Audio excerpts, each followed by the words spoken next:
What's up, Wealth Nation? In today's video, we are going to talk about how to create wealth on autopilot. That is right. You heard us correctly. My name is Carmen. And I'm Darius. And in this video, we're going to reveal the truth behind 9 powerful ways to automate your journey. And we're going to separate them into 4 different categories. Those categories are going to be passive income, compound interest, leveraging technology, and real estate. But before we jump into it, make sure you subscribe to our channel and hit the notification bell to be notified when we post new videos.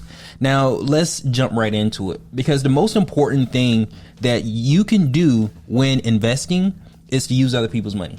Yes, always. The idea is to use low interest funds so that you can keep your money growing at a compound interest rate. And a compound interest, the reason why that's so important is the fundamental of financial literacy is the fact that you earn interest on top of interest. Mm-hmm. And the only way to do that is to have your money sitting while you use somebody else's. Yeah, it's the secret sauce. Yeah. And that's the biggest thing that we talk about on the Wealth Nation channel is how to earn compound interest using whole life insurance and then using the cash value from your whole life insurance policy to create cash flow. Mm-hmm. So if you want to know more about that, then definitely click on the link below so we can continue educating you on this concept. Right. So with that said, the first thing that you should buy when it comes to investing and generating passive income is use your cash value to buy rental income. Mm-hmm, mm-hmm. Get you a rental property, mm-hmm. because what that allows you to do is it allows you to create a steady stream of income. Mm-hmm. You invest in properties, you become the landlord, and the nice thing about that is it's a hedge against inflation. And we saw this recently where prices on rent went up, because inflation went up. Mm-hmm. Right? It's a hedge against inflation. When inflation goes up, you just raise rent. Yeah. That's what happens. That asset appreciates over time. Mm-hmm. The house we're in right now is not the same house, the value of the house that it was 20 years ago. No, absolutely. And the thing to keep in mind with rental income is every time you make an investment, you have to make an investment that is of your best interest. The reason why I say this is because we know so many people who own rental properties, but they're not cash flowing. They're just breaking even. So rental income only makes sense if you are profiting every single month from this avenue. We are never, ever suggesting that you get a rental income and you just sit on it because you have it because you're breaking even. That doesn't make sense. Yeah. And another nice thing about rental income is it's an asset. It's a tangible asset that you can see, touch, and that's one of the things that I like about real estate is you can see it, you can feel it, you can touch it. Yeah, you can have a relationship with it. Right. So point number 2 is about dividend stocks. Now, dividend stock is another way you can create a steady income stream. Dividend paying stocks provide shareholders with regular cash, be it on a quarterly basis. This is really important because you didn't have to go out and work for that. It's based on the success of the companies that you picked. Mm-hmm. It's a reliable source of income, mm-hmm. and it makes them ideal for investors, where you can put your money in, mm-hmm. and the cash that you get from it, you can put it back in and also generate compound interest. Yeah. The idea behind like dividend stocks, the whole point of this process is being able to be an owner, right? In a company. Who doesn't want to own a company? Mm-hmm. And being able to invest in stocks gives you that little piece of your pie so that you can do that. These days, a lot of people are buying companies outright. And if you don't have the capital to do that just yet, you can get your hands, dirty. Just a little piece of the pie. Yeah, just get a little piece of the pie. That's it. Just get started, start creating that cash flow so that one day you can create and or buy an entire business or be able to invest more in businesses. Right. Now, another reason I said dividend stocks is because they tend to be a less volatile than non-dividend stocks. So it gives them a little more stability. Yeah. And predictable. Mm-hmm. Be predictable. And again, so relating everything that we're talking about here is we use the cash value to invest, right? All of that money comes back into our system and we do it again and again and again. Yeah. Now, the third point that we want to talk about is online businesses. So in this case, we have an online business, right? And the best part about online businesses is there's so many different avenues that you can capture in order to create cash flow to invest in your business. One that we'll just rattle off really quickly is like affiliate marketing. Like we could recommend a product or service to you, and if you do decide to act on that product or service, then we could get some sort of kickback or commission for recommending the product or service. And really, this isn't anything different than you do anyway. Like think about all the people we refer. We refer our dentist, our lawyer, our accountant. You know, you're just getting a little bit of commission for referring. That's how affiliate marketing works. Yeah, and one thing I like about it is it's the cheapest way to get started with passive income, because you can do have an online business, you can do affiliate marketing, and then as you generate income, you can use that income to buy dividend stock. As your income continues to increase, you can use the income from both of those to buy rental property. Absolutely. So it feeds into each other, so you can create multiple streams of income starting with little investment on your part. Absolutely. Because with affiliate market, somebody else does all the work. And the beautiful thing about creating an online business is you can create income by just simply posting content, right? How many YouTubers do you see post content and they have a sponsor, right? Like that's amazing to be able to create an asset, and then all of a sudden a company wants to sponsor you. These are all these different ways that you can create cash flow so that you can invest, get that compound interest, right? Anything else? No, that's it. That's it. You can automate your marketing funnel. The nice thing about it is when you put a video online, it stays online forever. So you have the ability to automate your online business because of the fact of being online, and it's at a fingertip click away. Yeah. Now, next is really understanding the power of compound interest. Darius mentioned compound interest a little bit earlier, but we want to make sure that we hammer home on this, because this is really going to be like that silent partner in your journey to wealth that's going to accelerate this process, right? And for me, compound interest was always something that like, oh yeah, you get compound interest, but it wasn't like something that I really comprehended. It wasn't tangible for me, I guess. Right. And the people that don't understand compound interest pay compound interest. You know what I mean? That's that saying, if you don't understand compound interest, you'll pay compound interest. That's why I felt it was so important for us to mention this multiple times in this video, so that people can really understand or get from us the power of compound interest. Now, again, compound interest is the interest calculated not only on the initial amount you deposit, but also on the principal. Yep. And then it just keeps growing and growing. And it keeps growing. It's like a snowball effect that can really work wonders if you know how to implement it correctly. That's a great visual. It is literally a snowball. It's just accumulating, and then it just becomes this entire ginormous ball that you get to sit on and spend. Now, the or create more cash flow from. Now, the thing about compound interest is, as soon as you disturb it, like let's say you have $20,000 and you go and get $15,000 out of it, you have to start compound interest over. You can't touch it. That's the thing about it. That's why successful people, they always become more successful, because of this secret right here of compound interest. It's interest on interest. They don't need the money. They don't touch it. So that naturally you just keep earning money. Yeah, absolutely. And it's literally like, if you think about going back to that visual, the snowball, you know, for the wealthy, the snowball is on a forever decline, right? It's just accumulating. And so we get into trouble where, we may have hills and valleys and all sorts of stuff with that snowball, and we don't just let that baby continue to roll and to accumulate. So think about that visual as it pertains to compound interest. Right. All right. Now, point number 5, I think, is also very, very crucial, and that's about investing early, getting started soon. The past Darius and Carmen would have really loved a little bit more attention to this to this point, because we don't know what our future could hold, right? So we know what we know, but the idea is that the sooner you get going with planning for your future, the better, because we didn't really value that, I would say, early in our 20s. It's because at that time we didn't understand the power of compounding. No, we didn't. And we were paying it. Compounding works the best at the end. So if you wait a long time to start it, you wait till you understand it or fully understand it to actually start it, then you missed all those years where you could have been involved with compound interest and you missed it. So the important thing for us to understand is to invest early because of compound interest. And another reason to invest early is to mitigate the impact of inflation, because inflation happens.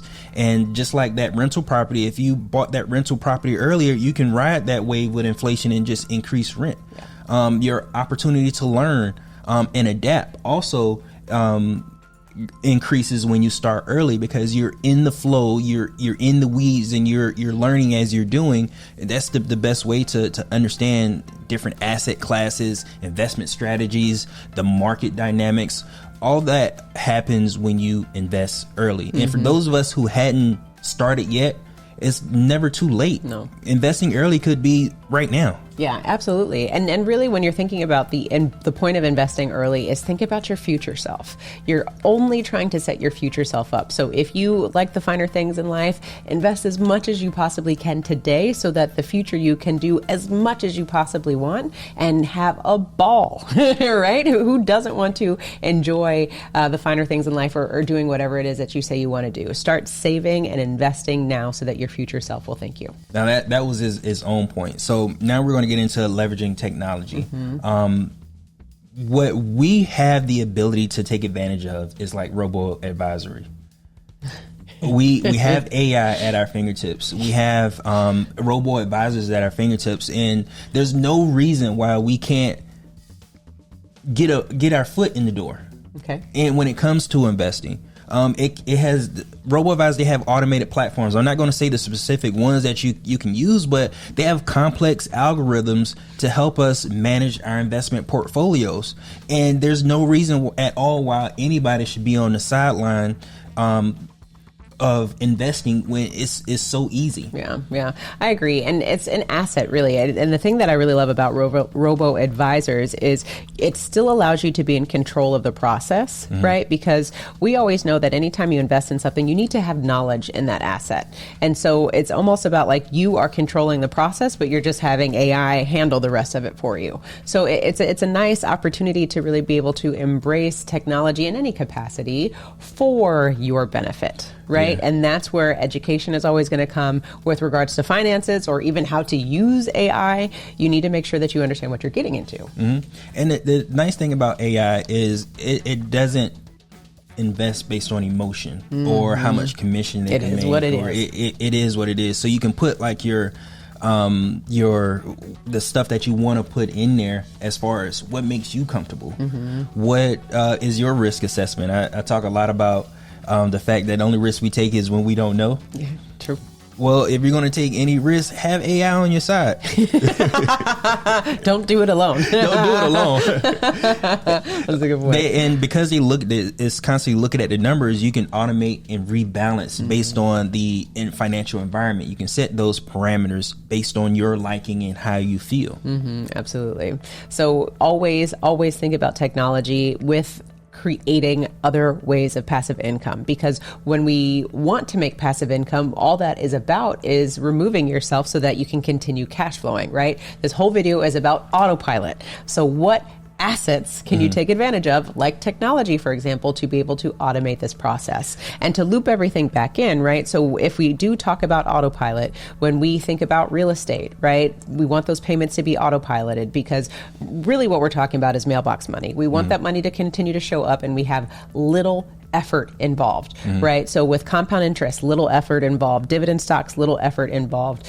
Real estate, little effort involved. Online businesses, depending on how you get involved, you could have little effort. So all of these things have the common string around being able to automate cash flow as much as you can. Right. Now, one thing I want to say as far as leveraging technology, kind of before we get into real estate, just to go back on our rental income, is the fact that we can use apps like Airbnb. Oh yeah. So that we can do peer-to-peer. It's like a peer-to-peer lending concept, to where you have the software. You're leveraging the software so somebody can come in your house, rent it out, and they leave. You get paid for it. Yeah. That's peer-to-peer lending. There's an aspect of peer-to-peer lending that we can take advantage of without having to do much. We have the house. We may be going out of town for the summer, as an example. Why don't you rent your house out for the summer so you can generate some passive income, because the house is just sitting there? Yep, absolutely. That's a really good concept. I never thought about that association. So thank you for sharing that. All right, so just jumping right into real estate, one of the things that I enjoy now is real estate crowdfunding. There's a recently a $4 million deal we did, just under $4 million, $3,700,000 or something we did. We don't have $3.7 million to invest yet.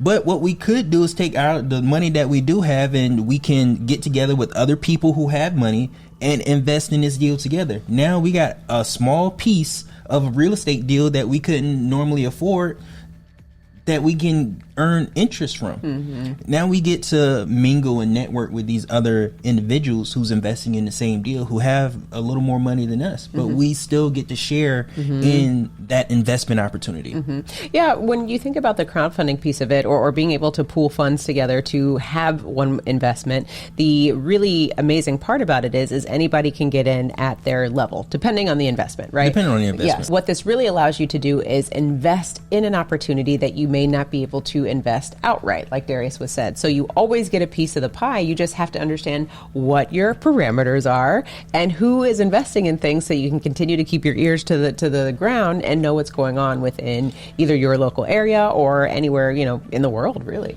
Yeah, it gives you the opportunity to diversify your investments. And one thing that I learned from our mentor is one thing he really liked is commercial real estate. Totally. So to your point, what I think real estate crowdfunding does, it allows us to diversify our real estate investments. We can do commercial, we can do industrial, we can do residential. We can have a range of properties that we can invest in without having to fully fund one investment. That's a good point. And then too, when you think about crowdfunding, you can also consider businesses, right? Being able to have a piece of the pie in other businesses if you can't buy the company outright, for example. Right. And another nice thing about crowdfunding is it reduces the hassle.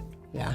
Because you don't have to worry about property management. You don't have to worry about those little nuances and small details, because there's somebody taking care of that for you. Totally. When it comes to crowdfunding. Now, speaking of little hassles, there's opportunity in those little hassles. There's so many solutions, businesses within real estate that there's no reason why anybody can't get involved with real estate. And for example, tenant screening and placement. Property management services. What an asset. So we pay a percentage of rent to property service management because we don't want to do it. But that's an opportunity right there. They do your tenant screening and placement. They do your rent collection. All those are opportunities that they're able to make money without owning the asset.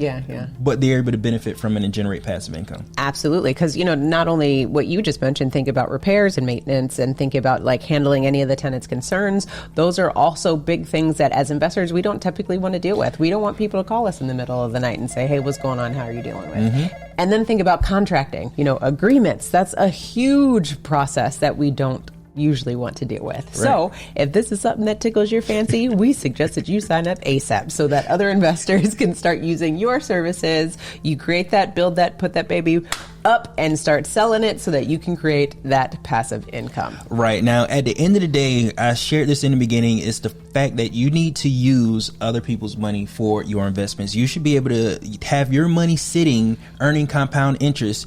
You borrow somebody else's money at a low cost, and then you invest. What that allows you to do is it allows you to pay them a small amount of interest, while the interest that you earn from the investment you get to keep.